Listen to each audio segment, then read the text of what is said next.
56 ఏళ్ల తర్వాత చంద్రుడి మీదకి మనుషులు కాలు పెట్టబోతున్నారు 2028లో. నాసా ఆర్టెమిస్ 4 మిషన్ 2028లో జరగబోతుంది. అయితే ఇప్పుడు చంద్రుడి మీద కాలు పెట్టబోయే ఫస్ట్ ఉమెన్ గురించి ఇప్పుడు మాట్లాడుకుందాం. ఆర్టెమిస్ 2 మిషన్ సక్సెస్ అయ్యి ఆస్ట్రోనాట్స్ అందరూ సేఫ్గా భూమికి రీచ్ అయ్యారు.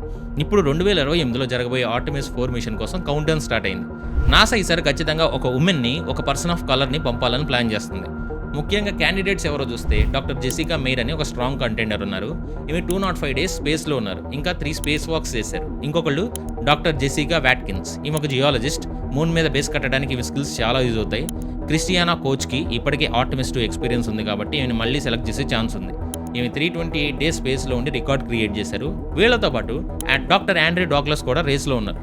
ఇతను ఆర్టెమిస్ 2కి బ్యాకప్ క్రూగా ట్రైనింగ్ తీసుకున్నారు. ఇంటర్నేషనల్ పార్ట్నర్స్ని చూస్తే జపాన్కి చెందిన సువా మొకోటో లేదా బ్రిటన్ నుంచి రోజ్మేరీ కోగన్కి ఛాన్స్ రావచ్చు. అండ్ 1972లో అపోలో మిషన్స్ ఆగిపోయిన తర్వాత మళ్ళీ మనుషులు చంద్రుడి మీద నడవడం అనేది ఒక హిస్టారిక్ మూమెంట్. నాసా ఈ సెలక్షన్ని చాలా జాగ్రత్తగా చేస్తుంది. చూద్దాం ఏం జరుగుతుందో. Hey intelligent minds, please do like and subscribe.